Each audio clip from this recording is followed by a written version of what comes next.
आज assembly session का चौथा तमाम जो एमएलए हैं उन्होंने अपने अपने सवाल जो है वो खड़े किए, जिन सवालों की तैयारी जो है वो कर रहे थे ताकि असेंबली सेशन में वो अपने अपने इलाकों की जो कुछ परेशानियां हैं उसे खड़े करेंगे।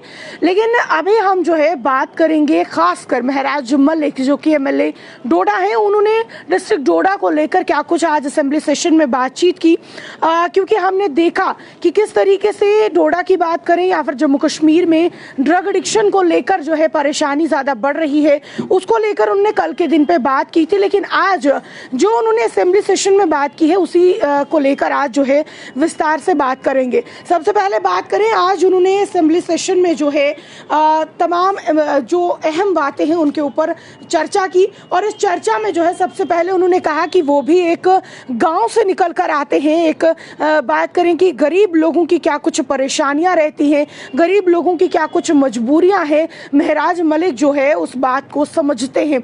उन्होंने क्या कुछ बातें जो है वो शुरू की, तो बता दें कि आज असेंबली सेशन में सबसे पहले उन्होंने एक शायरी से जो है वो शुरुआत की, जो कि लाइनें उनकी खुद की लिखी हुई थी, जिसमें उन्होंने कहा कि तमाम वादे जो है वो यहाँ के लोगों के साथ किए गए, खासकर बात करें इलेक्शन के दौरान, लेकिन अब वो वादे जो है सरकार को पूरे करने चाहिए। साथ में उन्होंने कहा कि मैं भी गांव से निकल कर आया हूं, मैं गरीब लोगों की परेशानियों को समझता हूं, मुझे पता है कि गांव के जो लोग हैं वो कितने परेशान मजबूर हैं, अब मैं उनके साथ रहकर उनकी परेशानियां देख कर आया हूं। अब देखिए कुछ पॉइंट्स में मैं आपको समझाने की कोशिश करूंगी कि एमएलए महराज मलिक ने आज असेंबली सेशन में क्या कुछ बातचीत की।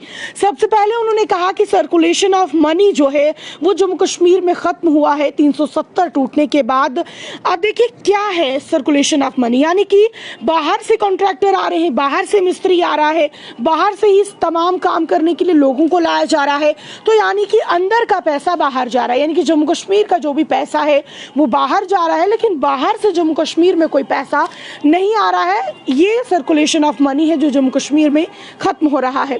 इसके बाद इन्होंने कहा कि जिस तरीके से दुबई में आप देखिए, दुबई एक रेगिस्तानी एरिया है जहां पर अगर टूरिज्म को बढ़ाने के लिए वहां मंदिर बनाया गया, रेगिस्तान में जो है तेल निकाला गया और तमाम वो चीजें की गई ताकि वहां के लोगों को फायदा हो सके। तो जम्मू कश्मीर में नेचुरल ब्यूटी है, जम्मू कश्मीर के पास बहुत कुछ है, अगर यहाँ पर करने पर आए या टूरिज्म को बूस्ट मिल सके तो यहाँ पर बहुत सी चीजें हैं जो की जा सकती हैं जम्मू कश्मीर को, जिसकी वजह से फायदा हो सकता है।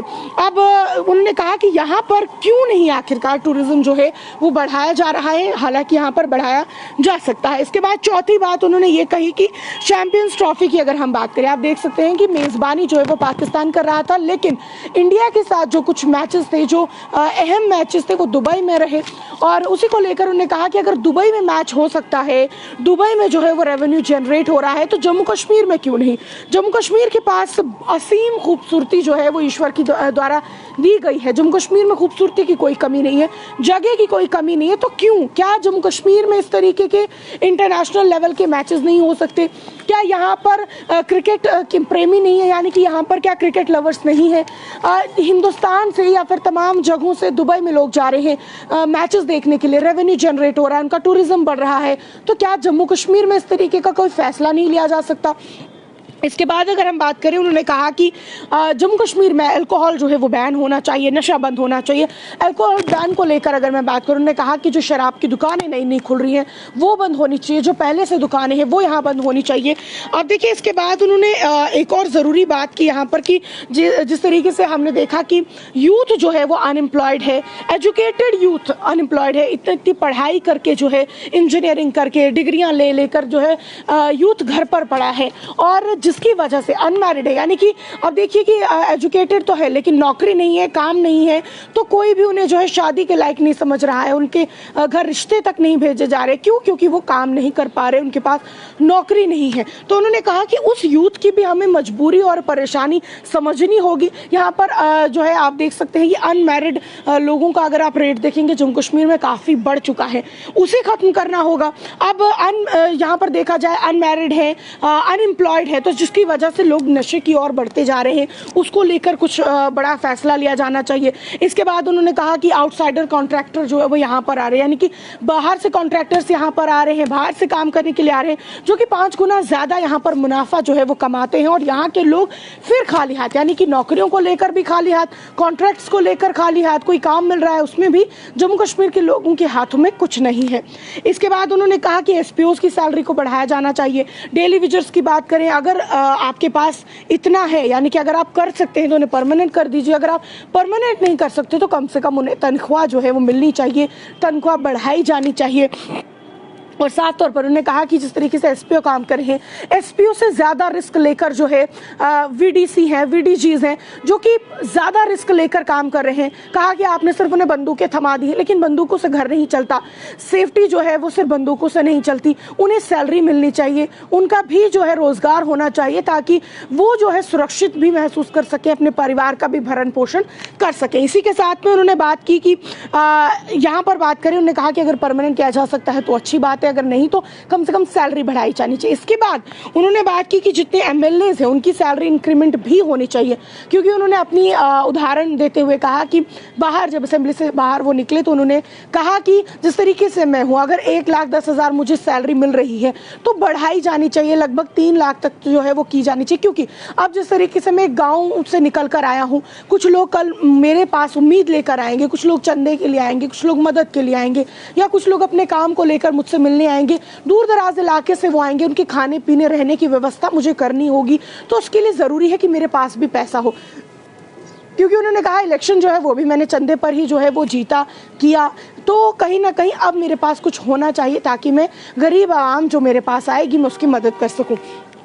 और इसी के साथ उन्होंने कहा कि देखिए, सिर्फ मैं एनसी की मैं बात नहीं कर रहा, मौजूदा सरकार की नहीं, मैं भाजपा से भी सवाल करूंगा, मैं हर उस व्यक्ति से सवाल करूंगा जो आम जनता की आवाज़ को दबाने की कोशिश करेगा, मैं अपनी आवाज़ को बुलंद करूंगा। उन्होंने कहा कि देखिए, भाजपा से हमें ये परेशानी है कि भाजपा जो है बार बार शराब की दुकानें खोल रहा है, ठेके खोल रहा है। हम मानते हैं कि वो रेवेन्यू जनरेट करने के लिए कर रहा है, लेकिन हमें शराब का पैसा नहीं चाहिए। अगर आप रेवेन्यू जनरेट करना चाहते हैं, दुबई जैसा इलाका, दुबई जैसी जगह जहां पर मुस्लिम मेजॉरिटी है, मुस्लिम देश है, वहां पर मंदिर बनाया गया। क्यों बनाया गया? ताकि यहाँ पर जो है आने वाले 50 साल 100 साल तक जो है यहाँ पर रेवेन्यू आ सके, टूरिज्म यहाँ पर बढ़ सके। तो यानी कि मैं कहना चाहता हूँ कि जम्मू कश्मीर में काफ़ी खूबसूरती है, यहाँ पर बहुत से ऐसे सोर्सेज हैं कि जिससे आप पैसा बना सकते हैं, यहाँ पर आप एम्प्लॉयमेंट जनरेट कर सकते हैं। तो ऐसा करें, ठेके खोलने की जरूरत नहीं है। वो उस बात को लेकर जो उन्होंने बीजेपी पर निशाना साधा और कहा कि वो जानबूझकर नशे में जो है वो खुद, क्योंकि अगर ठेके नहीं होंगे तो लोग नशे से कई हद तक दूर रहेंगे, लेकिन बार बार हर जगह पर थोड़ी थोड़ी देरी पर जो है वो दुकानें खुल रही हैं ठेके की, तो जिसकी वजह से जानबूझकर जो है वो बीजेपी नशे की तरफ लोगों को डाल रहा है। और इसीलिए उन्होंने कहा कि बीजेपी जो है वो नशा बनाने की दवाई है। अब उन्होंने कहा कि जिस तरीके से दुबई जैसे इलाके में अगर रेगिस्तान में अगर तेल जो है निकाला जा रहा है, टूरिज्म बढ़ाया जा रहा है, तमाम चीज़ें हो रही हैं, तो क्यों नहीं जम्मू कश्मीर में इंटरनेशनल लेवल के क्रिकेट जो है स्पोर्ट्स यहाँ पर जो है यहाँ पर करवाए जाने चाहिए।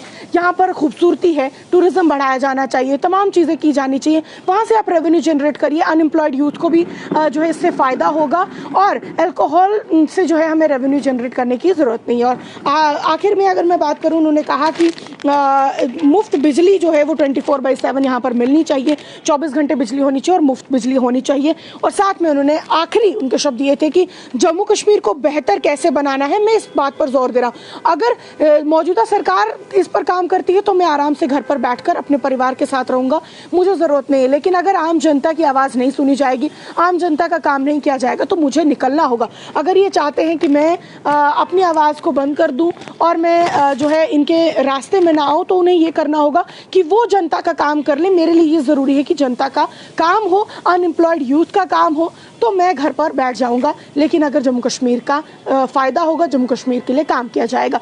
अब ये पूरी बातें, ये पूरे पॉइंट्स जो हैं वो महराज मलिक द्वारा असेंबली सेशन में आज रखे गए। अब इसको लेकर आपकी क्या कुछ राय है, कमेंट सेक्शन में ज़रूर रखिए। और कहीं ना कहीं देखिए, हमने कुछ समय पहले, यानी कि ये सेशन शुरू होने से कुछ समय पहले भी एक रिपोर्ट आपके सामने रखी थी, जहाँ पर उन्होंने कुछ सवाल जो है वो तैयार किए थे कि वो असेंबली सेशन में पूछेंगे।